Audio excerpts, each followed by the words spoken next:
जैसा कि आप लोग बोर्ड पर देख रहे हैं और मैं पहले भी गांधी युग की चर्चा कर चुका हूँ। गांधी युग में बताने का मेरा मेन ध्येय ये नहीं है कि गांधी जी के बारे में आपको प्रोत्साहित करना। सबसे बड़ा चीज़ है कि बहुत सारे एग्ज़ामों में गांधी जी के फैक्ट्स पूछे जाते हैं और उन्हीं फैक्टों को याद रखना हमारी परीक्षा की दृष्टि से बहुत महत्वपूर्ण होता है। और उसी फैक्ट को याद करने के लिए मैं इस वीडियो को बना रहा हूँ। और आपको ये सारे डेट्स जो दिखाई दे रहे हैं जल्दी याद नहीं होंगे, मैं आसान करने की कोशिश कर रहा हूँ। ये आप देख लीजिए कि इतना सारा डेट लिखा हुआ है। अब इतना सारा डेट देख करके अगर आप पहली बार आप देख रहे होंगे तो आपको ढेर सारी कन्फ्यूजन हो जाएगी कि इतना सारा डेट सर याद कैसे करेंगे। तो याद करने के लिए कुछ बातों को हमको याद रखना पड़ता है। महात्मा गांधी से जुड़े घटनाओं को याद रखना पड़ता है। अगर वो चीज़ याद है तो हम याद रख सकते हैं। जैसे कैसे महात्मा गांधी जी को बहुत सारी उपाधियां कैसे मिल गई। जैसे फॉर एग्जांपल उनको मलंग बाबा कहा गया, उनको बापू कहा गया, उन्हें महात्मा की उपाधि मिली, उन्हें अर्धनगण्य फकीर की उपाधि मिली, न जाने ढेर सारे one man of boundary force भी उन्हें कहा गया। ये सारी उपाधियां से कैसे उनको उपाधियां मिल गई और ये सारे फैक्ट्स एग्जाम में पूछे जाते हैं। ये सारे एग्जाम के दृष्टि से काफ़ी महत्वपूर्ण है और वो फैक्ट्स हमको अगर तभी याद रहेंगे जब तक कि हम उनकी बारे में पूरी की पूरी घटनाएं नहीं हमें पता है। ठीक है, तो हम आपको एक एक चीज़ों को बताते चलेंगे। सबसे पहले आपका ये डेट जो 1869 लिखा है, तो ये तो सबको आम लोगों तक पता है कि 1869 में उनका जन्म हुआ था 2 अक्टूबर को। और इसी के लेकर के 2 अक्टूबर को हम उनके दिवस मनाते हैं 2 रूपों में। एक तो अहिंसा दिवस के रूप में मनाते हैं और दूसरा इनके जयंती के रूप में मनाते हैं। 2 अक्टूबर को हम इनके जयंती मनाते हैं और अहिंसा दिवस के रूप में मनाते हैं 2 अक्टूबर। और उसके बाद है 1833 में धीरे धीरे इनकी पढ़ाई हुई और पढ़ाने के बाद वो बड़े हुए तो 1833 में उनकी शादी हो गई, जो कि आपको पता है 1883 में उनकी शादी हो गई। और 1883 में जब उनकी शादी हो गई तब उसके बाद भी वो आगे अग्रसर रहे। ऐसा नहीं कि शादी के बाद वो अग्रसर नहीं हुए। देख लीजिए डेट्स आपको दिखाई दे रहे हैं, अग्रसर हो गए। ठीक है, और आगे देख लीजिए अपने जीवन को उन्होंने स्थिर नहीं किया। 1888 आती है, पढ़ाई के लिए फिर चले जाते हैं कहाँ, वे इंग्लैंड चले जाते हैं और इंग्लैंड से वकालत की पढ़ाई करते हैं और वहाँ से वापस आते हैं। वहाँ से वापस आने के बाद एक दादा अब्दुल्ला से उनकी मुलाकात होती है, जो उनको पता लगता है कि ये वकालत पढ़ के आए हैं तो शायद दक्षिण अफ्रीका में मेरी ये मदद कर सकते हैं। इसीलिए उन्होंने पैरवी के रूप में उनको वहाँ अफ्रीका में बुलाया और अफ्रीका जाते हैं। जैसा कि मैं पहले ही वीडियो में चर्चा कर चुका हूं कि अफ्रीका जाते वक्त उनके साथ क्या क्या घटनाएं घटती है। सारी घटनाएं विवरण है ऑलरेडी मैं पहले बता चुका हूं। शायद आपको पता होगा कि रंगभेद नीति ज़्यादा वहां चल रहे थे और रंगभेद नीति के चलते उनको किसी स्टेशन से नीचे उतार दिया जाता है। मेरिट्सबर्ग स्टेशन है प्रिटोरिया जाते वक्त। तो इस तरह से आपको ध्यान रखना है कि ये सारी चीज़ उनके साथ घटनाएं कैसे कैसे घटती है, फिर भी वो आगे बढ़ने की कोशिश करते हैं। बहुत आदमी सोचते हैं, जैसे हम कहते हैं कि हमारे विचार ही हमें महान बनाते हैं। अगर हम अपने विचार को अच्छे नहीं बनाएंगे तो हम महानता की श्रेणी में नहीं जा सकते हैं।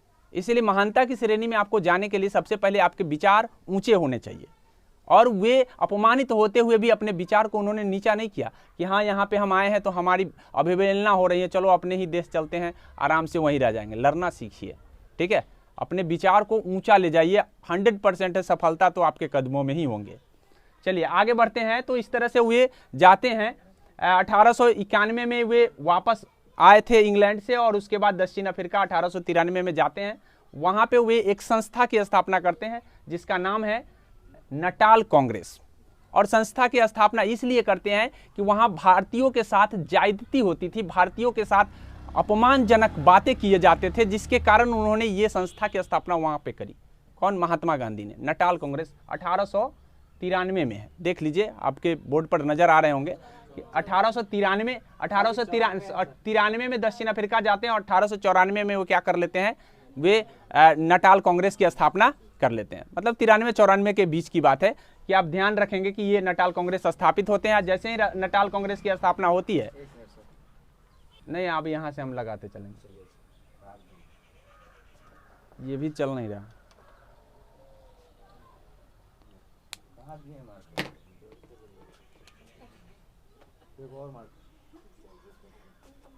देख लीजिए 1894 में क्या हुई, नटाल कांग्रेस की स्थापना हुई।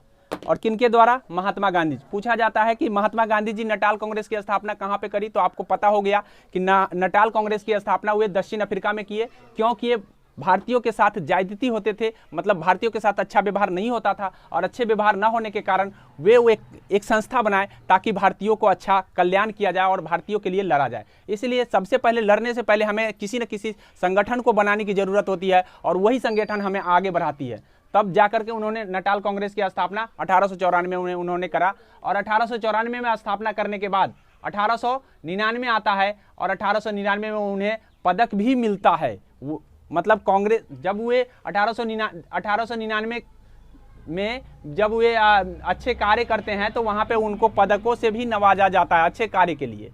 महात्मा गांधी को अच्छे कार्य के लिए पदक से भी नवाजे जाते हैं। और 1901 आता है, और 1901 में वे आ जाते हैं कहाँ? वापस इंडिया में। किस लिए? तो INC लिखा हुआ है, इंडियन नेशनल कांग्रेस की बैठक होती है, उस बैठक में भाग लेने के लिए। हालांकि ज़्यादा क्षणिक दिनों के लिए आते हैं, इसीलिए इनकी वापसी वो नहीं माना जाता है, वे सिर्फ बैठक में भाग लेने के लिए आते हैं। इंडियन नेशनल कांग्रेस में भाग लेने के लिए कलकत्ता में अधिवेशन होता है, और उसमें भाग लेने के लिए, जैसा कि आपको पता है कि यहाँ अंग्रेजों का राज चल रहा था, जिसमें से इंडियन नेशनल कांग्रेस की भी बहुत बड़ा योगदान है। और मैं अगली वीडियो में इंडियन नेशनल कांग्रेस के डेटों से वर्णन करूंगा, पूरा का पूरा इंडियन नेशनल कांग्रेस को बताऊंगा कि भाई कैसे कैसे इंडियन नेशनल कांग्रेस ग्रो किया और आगे की ओर उसने भी कितने सारे हमारे आंदोलन में कार्य किए। लेकिन हम अभी महात्मा गांधी की बात कर रहे हैं, इसलिए हम इसकी चर्चा नहीं करेंगे क्योंकि वीडियो बहुत ज़्यादा लंबा हो जाएगा।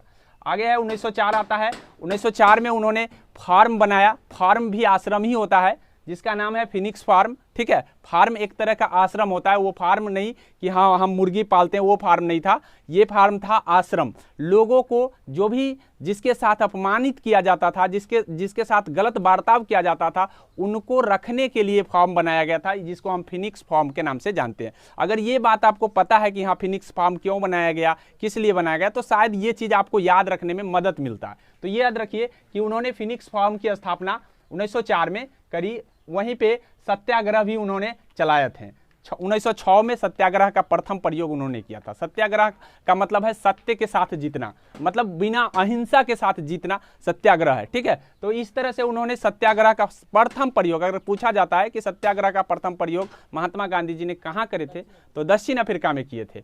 और कब किए थे? तो 1906 ईस्वी। आ गया मेरे ख्याल से ये बात आपको समझ में आ गया होगा। अब आ जाता है 1908। तो किस तरह से आप सीरीज बाय सीरीज देख रहे होंगे, एक बार देख लीजिए। 69 में उनका क्या हो जाता है? जन्म। और 83 में क्या हो जाता है? उनका शादी। फिर भी वो आगे अग्रसर की ओर बढ़ते हैं। ऐसा नहीं है कि शादी के बाद वो अपने जीवन को उसी में समेट लेते हैं, क्योंकि उनके विचार ऊंचे थे और आगे बढ़ने का था, इसलिए आज हम उनको पढ़ रहे हैं। तो कहीं ना कहीं यही कारण है, यही देन है। लेकिन मेरा ये देन नहीं है कि हम महात्मा गांधी जी के विषय में आपको बताना, आपको या उनके विषय में उनके बारे में ज़्यादा आपको उत्साहित करना, ऐसी बात नहीं है। हम आपके एग्जाम की दृष्टि से बता रहे हैं। तो ये ध्यान रखेंगे कि 1888 में वे पढ़ाई के लिए चले जाते हैं इंग्लैंड वापस आ जाते हैं 1891 में। और 1893 में वो दक्षिण अफ्रीका पैरवी में जाते हैं अब्दुल्ला जी के पैरवी के लिए। और वहां से 1894 में वो एक संस्था बना लेते हैं। क्यों? देखते हैं कि भाई भारतीयों के साथ काफ़ी नाइंसाफ़ी हो रहा है, इसलिए वो एक संस्था बनाते हैं कि हम इस संस्था के जरिए क्या करेंगे? लड़ेंगे। भारतीयों को इकट्ठा करके एक संस्था बनाते हैं जिसका नाम है नटाल कांग्रेस। और उस तरह से 1899 आता है तो उनको एक पदक से भी नवाजा जाता है वहाँ की सरकार के द्वारा। और इस तरह से 1901 जब आता है तो वे सम्मेलन में भाग लेने के लिए इंडिया आते हैं क्षणिक समय के लिए, लेकिन वो वापसी नहीं माना जाता है। वे फिर से वहाँ पे चले जाते हैं क्योंकि उनका पूरा प्लान जो है ना वो क्लियर नहीं हुआ था। अब यहाँ पे जब 1908 आता है तो 1908 में उनको जेल में बंद कर दिया जाता है। क्यों जेल में बंद कर दिया जाता है?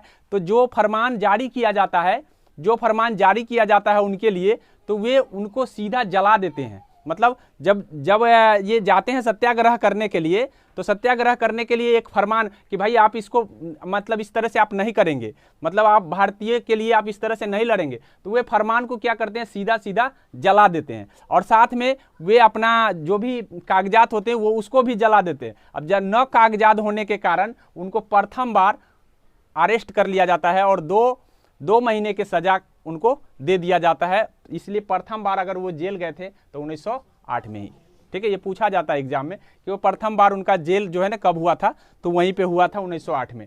अब आ जाता है 1910 में भी फिर एक फॉर्म की स्थापना करते हैं। जैसे जैसे वे आगे की ओर बढ़ रहे हैं, फिर फार्म का मतलब समझ गए होंगे कि फार्म का मतलब होता है आश्रम, ठीक है। तो टॉलस्टॉय फार्म की स्थापना उन्होंने कहाँ करी, तो वो दक्षिण अफ्रीका में ही करी। और क्यों किए गए थे, तो करने का मेन मकसद है भारतीयों के लिए आश्रम देना, भारतीयों के लिए आश्रम मतलब जहां भारतीयों के साथ नाइंसाफी होती थी, उस नाइंसाफियों को देखते हुए उन्होंने फॉर्म की स्थापना कर रहे थे।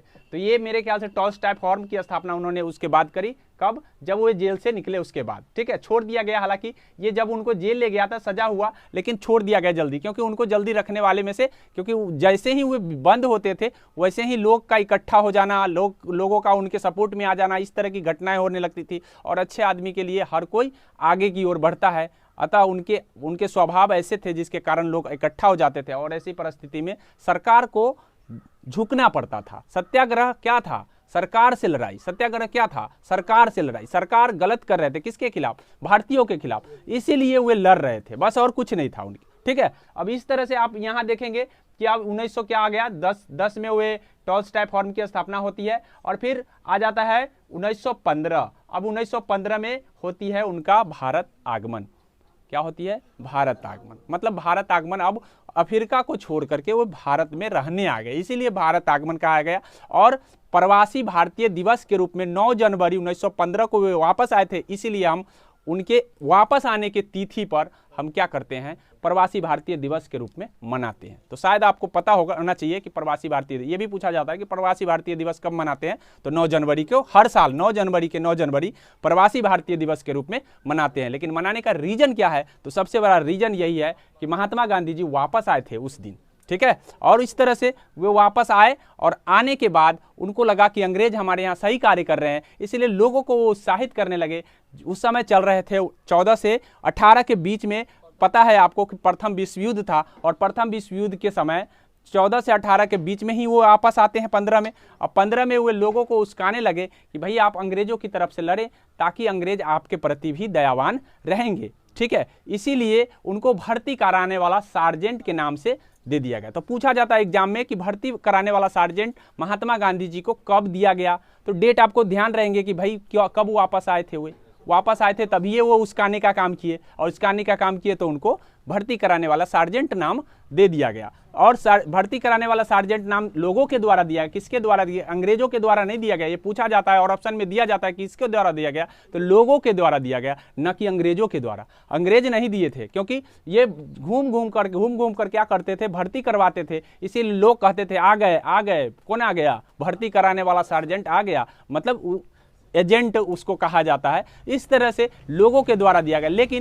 लेकिन जब अच्छे कार्य, मतलब इस तरह के कार्य को देख करके अंग्रेजों को लगा कि महात्मा गांधी हमारे फेवर में काम कर रहे हैं, इसीलिए उन्होंने केसर हिंद की उपाधि उनको दे दी। उपाधि का मतलब होता है, मतलब जैसे कहने का मतलब है किसी को, आदमी को, जैसे हम अच्छे पढ़ाई कर लेते हैं तो डॉक्टर की उपाधि आ जाता है। तो उपाधि से मतलब ये होता है हमारे नाम के सामने लग जाना।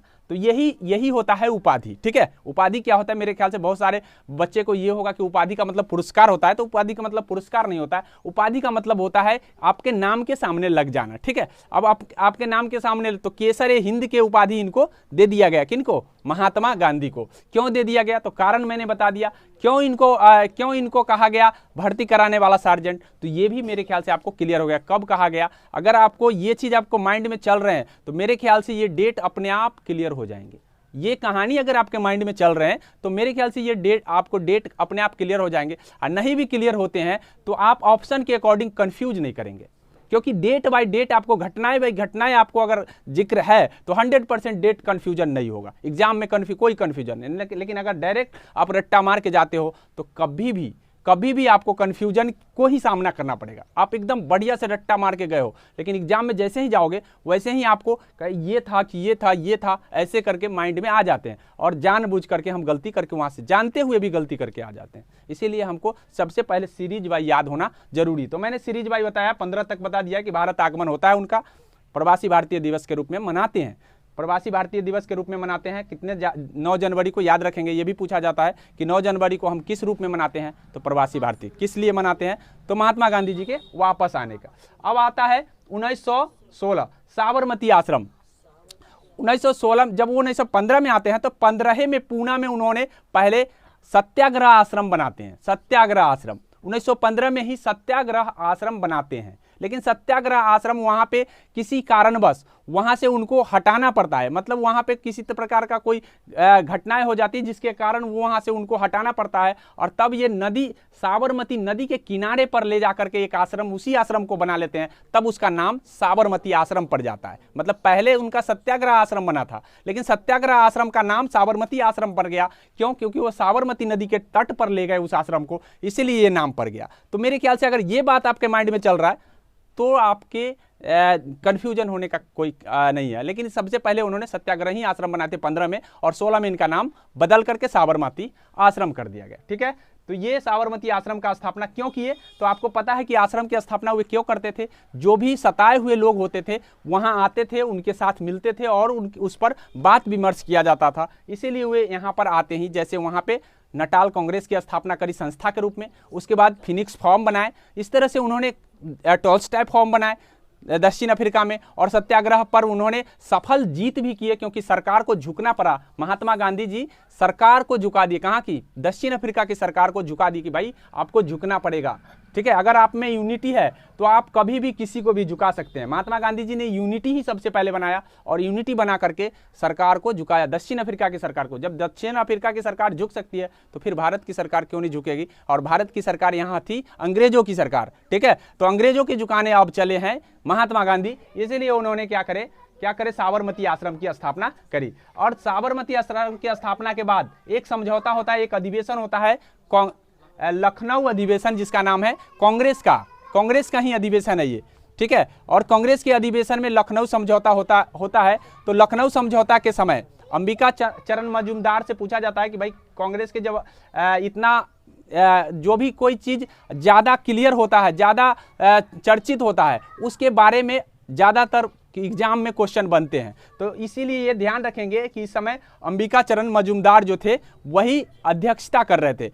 तो इस समय क्या हुए थे, महात्मा गांधी जी आए हुए थे। महात्मा गांधी जी आए थे तो राजकुमार शुक्ल बिहार से आए थे, जो कि मैंने पिछले वीडियो में आपको बताया था कि राजकुमार शुक्ल जो आए थे उनसे वेट करी, मुलाकात करी। क्यों करी? बिहार के पर्पज से। किस बात से? बिहार के पर्पज से उन्होंने मुलाकात करी, और मुलाकात करके उन्होंने बताया कि भाई देखिए हमारे बिहार में किसानों का काफ़ी बुरा हाल है, आप थोड़ा सा इस पर ध्यान दीजिए। महात्मा गांधी जी आए 17 में आते हैं वहाँ से, और 17 में आ करके देखते हैं तो वाकई में ही जाति होती है।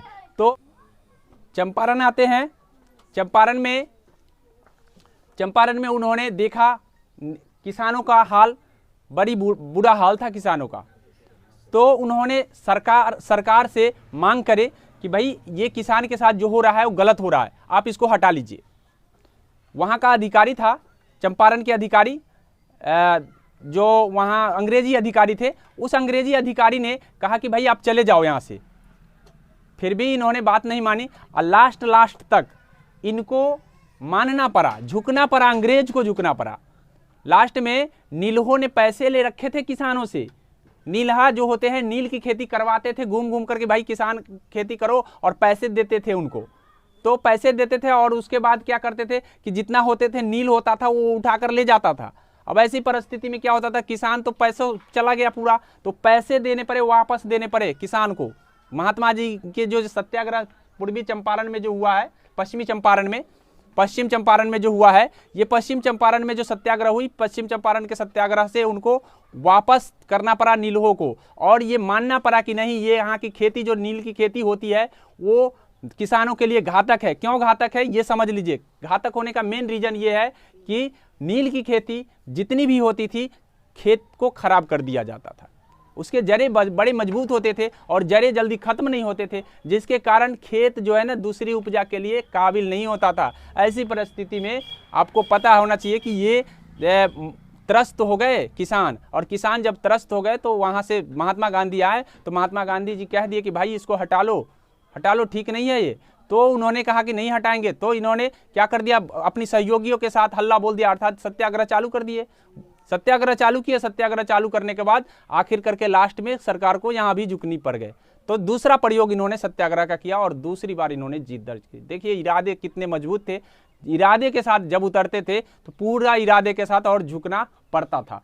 आगे आता है आपको ये 17 की बात आपको मेरे ख्याल से समझ में आ गया होगा। अब देख लीजिए 18 में होता है अहमदाबाद मील मजदूर आंदोलन। अहमदाबाद मील मजदूर आंदोलन क्यों हुई? अहमदाबाद मील मजदूर आंदोलन ये तो आपको सबको पता है कि 18 में हुआ था, क्योंकि ऑब्जेक्टिव रूप से आप सभी पढ़ चुके हैं। लेकिन क्यों हो गई मील मजदूर आंदोलन? तो याद रखिए कि यहाँ पे जो है बीमारी फैल गई, और बीमारी फैलने के कारण मजदूर भागने लगे। मजदूर जब भागने लगे तो कम मजदूर है तो मिल तो बंद हो जाएगा।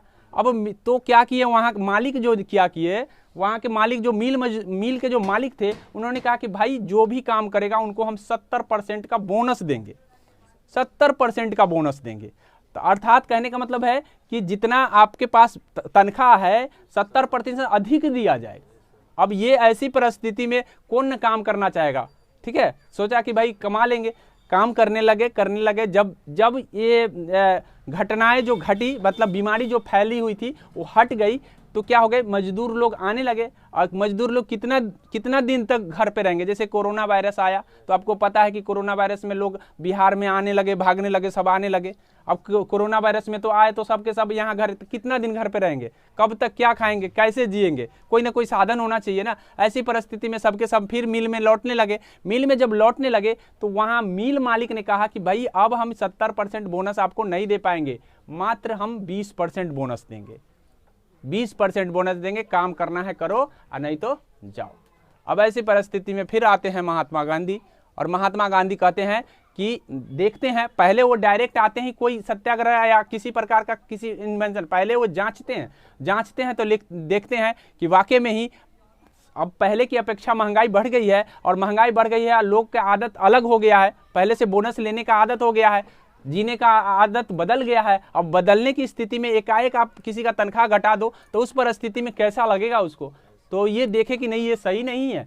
अब ये ऐसे सही नहीं है, तो ऐसी परिस्थिति में उन्होंने क्या किया कि भाई उनसे मांग किया, अंग्रेजों से, अंग्रेज अधिकारियों से मांग किया कि भाई आप क्या करो कि इसका बोनस जो है ना एक सही मतलब लिमिट पर लाओ। लेकिन उन्होंने मानने के लिए तैयार नहीं। तो इन्होंने कहा कि मैं भूख हड़ताल करूंगा। पहली बार भूख हड़ताल पूछा जाता है एग्जाम में कि पहली बार महात्मा गांधी भूख हड़ताल कहाँ पे किए थे? यही अहमदाबाद मिल मजदूर में।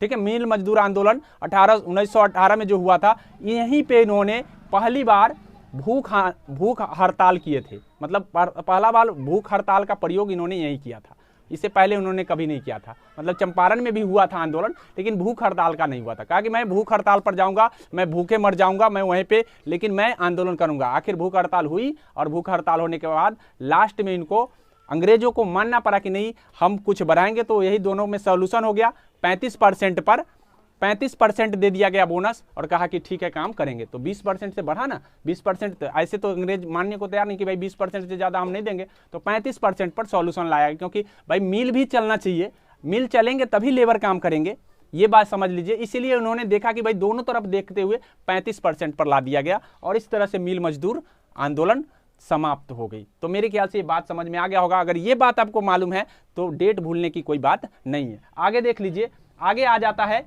खेरा सत्याग्रह। खेरा सत्याग्रह या खेरा आंदोलन वही है। खेरा सत्याग्रह क्यों हुई? फिर खेरा सत्याग्रह, खेरा में किसानों के साथ, किसान के खेत बर्बाद हो गए। अब किसान के खेत बर्बाद हो गए, लेकिन अंग्रेज कह रहे थे कि भाई हम कुछ नहीं जानते हैं, हमको लगान चाहिए ही चाहिए, टैक्स चाहिए ही चाहिए। अब भाई अब खेत खराब हो गया तो खेत खराब हो गया, कौन देगा आपको? कहाँ से देगा? कहाँ से जमीन बेच के देगा? ऐसी परिस्थिति में खेरा में आंदोलन हुई किसानों का। गांधी जी ही नेतृत्व किए, यहाँ पे जा करके देखे कि नहीं जाति हो रहा है, अच्छा नहीं हो रहा है। गांधी जी यहाँ पर भी विरोध में खड़े हो गए। जब विरोध में खड़े हुए तो लास्ट में गुप्त रूप से अंग्रेजों ने ये सूचना करवा दी कि देखो जो देता है उसी से ले लो टैक्स, बाद बाकी छोड़ दो। तो यहाँ पर भी इन्होंने जीत दर्ज कर ली, गुप्त रूप से, डायरेक्ट तो नहीं कराया, लेकिन गुप्त रूप से कहा कि जो देता है उससे ले लो, जो नहीं देता है छोड़ दो। तो ये सत्याग्रह मेरे ख्याल से आपको समझ में आ गया होगा कि ये खेरा सत्याग्रह क्या था। खेरा सत्याग्रह किसानों से जबरदस्ती टैक्स वसूलने के लिए किया गया था। खेरा सत्याग्रह, खेरा आंदोलन गांधी जी के द्वारा चलाया गया था। तो मेरे ख्याल से ये बात समझ में आ गया, 18 वाली बात समझ में आ गया, क्लियर हो गया। ये दोनों के दोनों 18 में ही हुए थे, ये ध्यान रखेंगे। तो पहले होता है, पहले पूछा जाता है कि पहले कौन हुआ था, तो पहले यही हुआ था, अहमदाबाद मिल मजदूर हुआ था, उसके बाद हुआ था खेरा सत्याग्रह। इनके सहयोगी इसमें पूछा जाता है कि सहयोगी कौन थे, तो एक इंदुलाल थे और एक पटेल जी भी थे यहाँ पे इनका सहयोगी में। तो ये ध्यान रखेंगे, खेरा सत्याग्रह किसके नेतृत्व में हुआ, तो गांधी जी के नेतृत्व में हुआ, लेकिन सहयोगी का नाम भी पूछ लिया जाता है, ध्यान रखेंगे। अब आ जाती है 1919। जैसा कि आपको पता है कि 1918 में प्रथम विश्व युद्ध की समाप्ति हो जाती है। प्रथम विश्व युद्ध 18 तक चलती है, ये आप लोग को भली भांति पता है कि 14 से 18 तक प्रथम विश्व युद्ध चलता है। और प्रथम विश्व युद्ध चलने के बाद खत्म हो जाता है 18 में। 18 में खत्म होता है तो एक संधि के तहत, कोई भी युद्ध संधि के तहत खत्म होता है।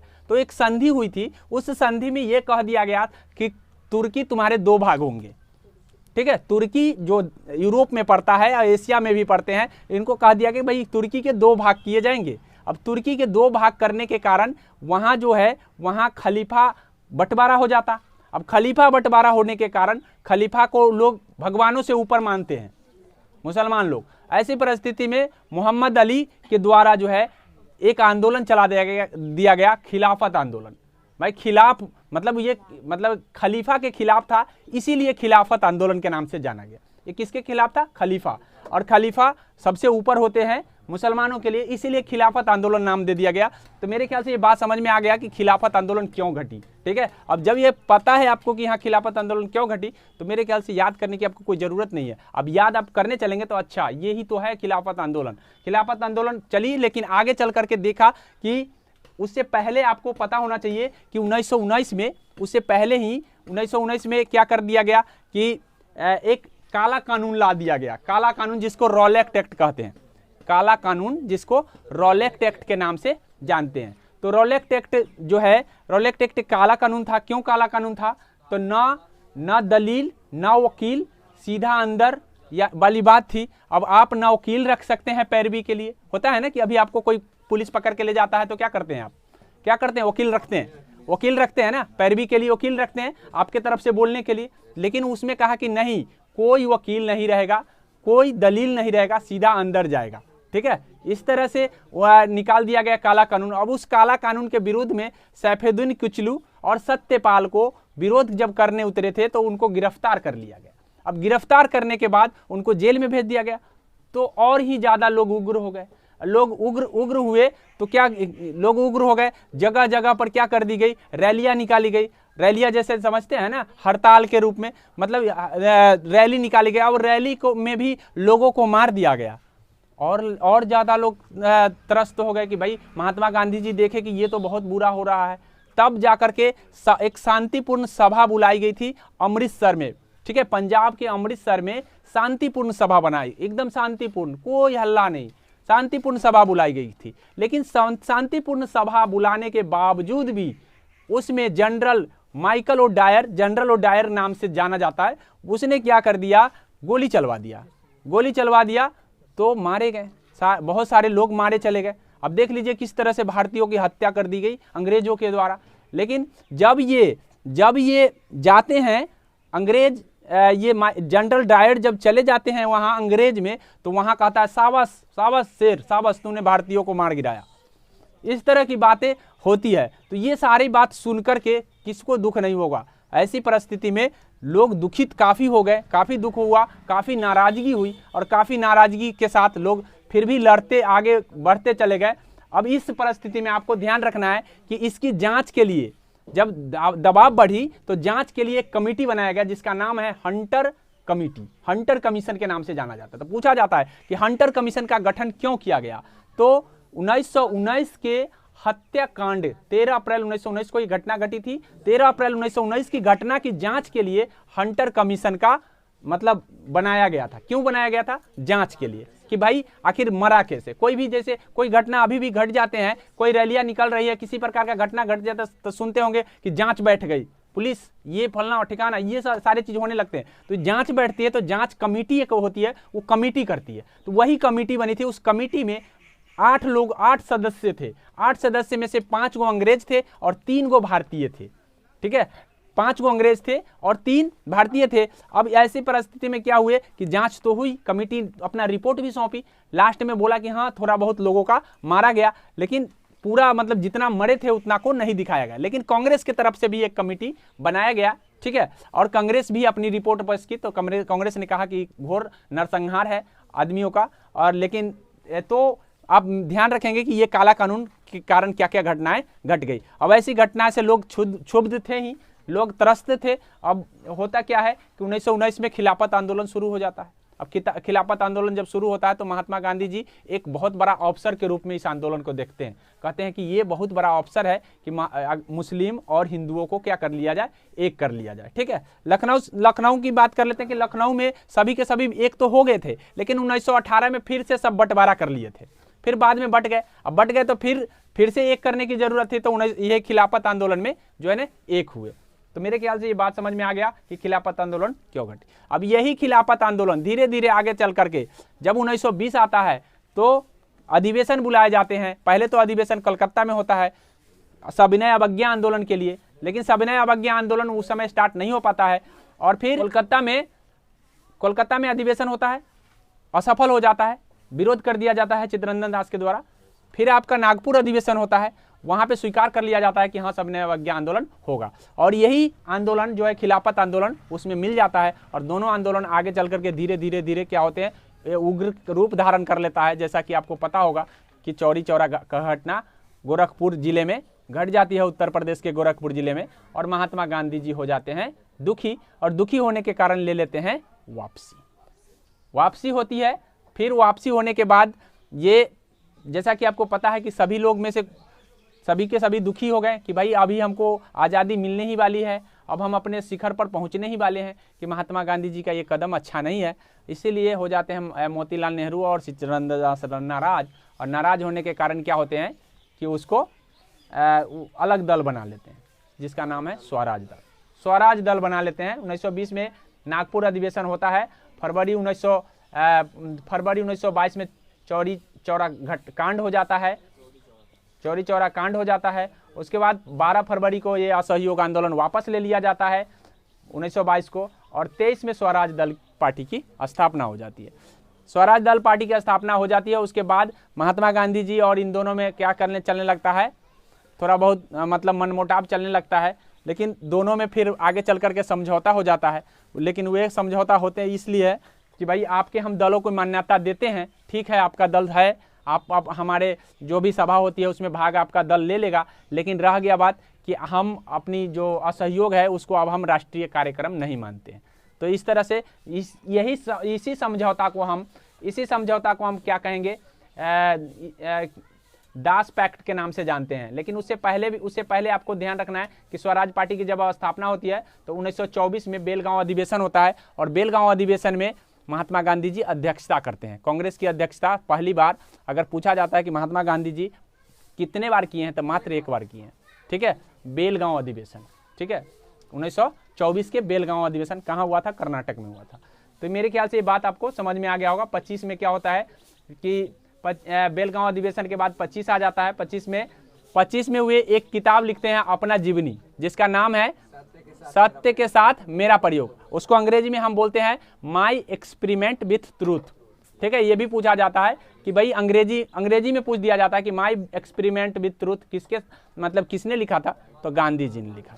ठीक है, अब आ जाता है 1925 में आपको ध्यान रखना है कि ये सत्य के साथ मेरा प्रयोग होता है, और 27 में साइमन कमीशन का गठन होता है। साइमन कमीशन का गठन क्यों होता है, मैं आपको पहले भी बता चुका हूं कि साइमन कमीशन का गठन होता है 1919 के अधिनियम की जांच के लिए, जो कि मैंने बताया था कि भाई उसमें सारे के सारे अंग्रेज होते हैं, तो लोग उसका विरोध करते हैं। खास करके लाला लाजपत राय लाहौर में विरोध करते हैं, जिसके कारण लाला लाजपत राय लाठीचार्ज में मारे जाते हैं। लाठीचार्ज में मारे जाते हैं। और लाठीचार्ज में मारे जाते हैं तो भगत सिंह गुस्सा गए और जाकर के सैंडर्स की हत्या कर दिए। क्या कर दिए? सैंडर्स की हत्या कर दिए। जैसा कि आपको पता है कि 27 में क्या होता है, साइमन कमीशन का गठन होता है और 28 में भारत आता है। और भारत आता है तो लाहौर में उनके विरोध किया जाता है। साइमन वापस जाओ का नारा लगाते हैं लाला लाजपत राय, और लाला लाजपत राय साइमन वापस जाओ का नारा लगाते हुए लास्ट में विरोध करते हुए लाठीचार्ज में, पुलिस के लाठीचार्ज से उनकी डेथ हो जाती है। जैसा कि आपको पता है 1925 में वे अपनी ऑटोग्राफी लिख लेते हैं, खुद सत्य के साथ मेरा प्रयोग। उसके बाद 1927 में साइमन कमीशन आ जाता है, गठित हो जाता है साइमन कमीशन का। और जब वो भारत आता है तो उसका विरोध पुरजोर विरोध होने लगता है और लाठीचार्ज में लाजपत राय की डेथ हो जाती है। 28 में इस संस्था की चर्चा मैंने पहले भी कर चुका हूँ। पहले इस संस्था की स्थापना एस नहीं था, इसमें HRA था। पहले HRA था, बाद में चल करके HSRA बना, मतलब हिंदुस्तान सोशलिस्ट रिपब्लिकन एसोसिएशन बना दिया गया। पहले था हिंदुस्तान रिपब्लिकन एसोसिएशन, 1924 में गठन हुआ था। उसी का नाम बदल करके हिंदुस्तान सोशलिस्ट रिपब्लिकन एसोसिएशन कर दिया गया। किसके द्वारा? तो यहाँ चंद्रशेखर आज़ाद और भगत सिंह के द्वारा स्थापना किया गया था। चंद्रशेखर आज़ाद यहाँ पे नाम बदल दिए और नाम बदल करके ये संस्था संगठन थे। संगठन के जरिए जो है ना लोग क्रांतिकारी अपना विचार रखते थे और क्रांति का आह्वान करते थे। तो इस तरह से ये ध्यान रखेंगे कि ये संस्था बनाए गए थे उनके द्वारा उसी समय। और उस समय सैंडर्स की हत्या हो जाती है। सैंडर्स की हत्या होने के बाद इनको लाहौर षड्यंत्र के चलते इनको पकड़ लिया जाता है और पकड़ करके जेल में अंदर कर दिया जाता है। जेल में अंदर कर दिया जाता है। अंदर होने के बाद ध्यान रखेंगे कि लाहौर में अधिवेशन होता है और वहाँ पे बहुत सारे ये पूछा जाता है कि स्वराज का मांग या स्वराज की लक्ष्य का तय कब किया गया? तो 1929 के लाहौर अधिवेशन में। 1929 का लाहौर अधिवेशन बहुत ही एग्जाम के दृष्टि से महत्वपूर्ण है। ना जाने कितना बार कितने एग्जाम में पूछा गया, ये आप ध्यान रखेंगे। 1929 का लाहौर अधिवेशन, ठीक है। जवाहरलाल नेहरू इसकी अध्यक्षता करे थे। ये ध्यान रखेंगे कि इसकी अध्यक्षता कौन किया था, ये भी पूछा जाता है। जवाहरलाल नेहरू 1929 के लाहौर अधिवेशन। और प्रथम बार जो है पूर्ण स्वराज का लक्ष्य तय किया गया था। और तभी ये तय किया गया था कि हम 1930 में स्वाधीनता दिवस मनाएंगे। 26 जनवरी 1930 को रखा भी गया था, स्वाधीनता दिवस मनाया भी गया था रावी नदी के तट पर। तो ये ध्यान रखेंगे। और 1930 आ जाती है। 1930 में सविनय अवज्ञा आंदोलन के भी लक्ष्य रख दिए गए थे इसी लाहौर अधिवेशन में। और 1930 में, अब ये 1930 में सविनय अवज्ञा आंदोलन क्यों शुरू हो जाता है? शुरू होने का ये मेन रीजन था, महात्मा गांधी जी ने 11 सूत्री मांग रखे थे। मतलब 11 को मांग जिसको कहेंगे, 11 मांग रखे थे। 11 मांग को रखने के लिए उन्होंने रख दिए थे अंग्रेजों के सामने, लेकिन अंग्रेज नहीं माना। अब नहीं माना तो कह दिए कि भाई हम क्या करेंगे, सत्याग्रह, सविनय अवज्ञा आंदोलन चलाएंगे। सविनय अवज्ञा आंदोलन इसीलिए चलाया गया क्योंकि 11 सूत्री मांगों को रखा गया, उस मांगों को नहीं माना गया। नहीं मानने के लिए यह आंदोलन चलाया। सबसे पहले इसकी शुरुआत दांडी मार्च से होती है। दांडी मार्च जो है 12 मार्च से ये शुरू होता है और 6 अप्रैल तक चलता है। 6 अप्रैल चलने के बाद जो है उसे बीच में पहले ही गांधी इरविन समझौता हो जाता है। गांधी इरविन समझौता में ये तय कर लिया जाता है कि जितने भी अहिंसक, मतलब जो ज़्यादा हिंसा नहीं किए हैं उन कैदियों को क्या कर दिया गया, छोड़ दिया जाएगा। जो हिंसा की है उनको छोड़ा नहीं जाएगा। अब ऐसी परिस्थिति में इनको भी अंदर रखा गया था। भगत सिंह, राजगुरु और सुखदेव को अंदर रखा था, तो उनको नहीं छोड़ा गया क्योंकि उनको हिंसा माना गया। और इस परिस्थिति में उनको जो है ना फांसी की सजा हो गई, ठीक है। और फांसी की सजा हुई 23 मार्च 1931 को इनको फांसी मतलब दे दिया गया। तय तो हुआ था 24 मार्च को देना है, लेकिन 2 घंटा पहले ही दे दिया गया। जल्दीबाजी में, इतनी जल्दीबाजी थी कि 2 घंटा पहले ही इनको फांसी की सजा भगत सिंह, राजगुरु और सुखदेव को, ध्यान रखें, तीनों को 23 मार्च 1931 को फांसी की सजा दे दी गई। अब फांसी की जब सजा हो गई तो सबके सब नाराज हो गए। जो पंजाब में जो लोग थे भगत सिंह के समर्थक थे, नाराज हो गए। किससे? ये महात्मा गांधी से, कि भाई आपने जब 11 सूत्री मांग रखा था, जब आप समझौता गांधी और इरविन पैक्ट आपने कर लिया, तो उस समय आपने हमारे जो महान नेता थे उनको क्यों नहीं छोड़ाया? अब सबकी अपनी अपनी मजबूरी होती है। ऐसी परिस्थिति में लोग वहाँ के नाराज हो गए। स्वाभाविक है कि जब आपके कुछ समर्थक है तो आपके विरोध में भी कुछ खड़े होंगे, क्योंकि आप कोई जरूरी नहीं कि आप अच्छे काम ही हमेशा करेंगे। अच्छे काम करते करते हो सकता है कि आप गलत कार्य भी थोड़ा बहुत आपसे हो जाएगा, मजबूरी में वो भी, ठीक है। तो ये इस तरह से पंजाब के लोग वहाँ से इनको से नाराज हो गए। पंजाब में जब कराची अधिवेशन होता है 1931 में, उधर उसी समय, तो जब वो जाते हैं अधिवेशन करने वक्त, तो इनको कहा जाता है कि बुलेट प्रूफ इनको कार दिया गया जाने के लिए अंग्रेजों के द्वारा। कहा है क्योंकि इनको हो सकता था कि किस समय गोली से कोई उड़ा देगा, कोई ठिकाना नहीं। क्यों? कारण इसका यही था। आप ध्यान रखेंगे कि तब आपको पता होगा कि अच्छा सविनय अवज्ञा आंदोलन हुआ, उसी बीच में 11 सूत्री की मांग रखी गई, समझौता भी हो गया गांधी जी और इरविन के बीच, जिसको हम गांधी इरविन पैक्ट 1931 के कहते हैं। लेकिन कराची अधिवेशन जब होता है तो उस समय उनको बुलेट प्रूफ कार दिया जाता है जाने के लिए। क्यों? क्योंकि उनके विरोध में लोग खड़े हो गए थे, ठीक है। उसी गांधी इरविन समझौता, उसी कराची अधिवेशन जब होता है तो उसी समय ये कहे थे कि गांधी मर सकता है लेकिन गांधीवाद नहीं मरेगा। ये चीज उन्होंने अपना मतलब गांधी जी ने अपने बयान में कहे थे उस कराची अधिवेशन में। तो मेरे ख्याल से ये बात ध्यान रखेंगे कि कराची अधिवेशन कब हुआ था, और पहली बार मौलिक कर्तव्य का जो है, मौलिक कर्तव्य की मांग जो है ना, यही अधिवेशन में उठाया गया था। तो ये ध्यान रखेंगे मौलिक कर्तव्य का जो मौलिक अधिकार का जो मांग है, मूल अधिकार का मांग किस अधिवेशन में उठाया गया, तो उसी समय कराची अधिवेशन। तो अब यहीं पे रहने देते हैं, विराम करते हैं। अगले दिन बाद बाकी जो भी बचा है 47 तक हम चलेंगे, 47 तक।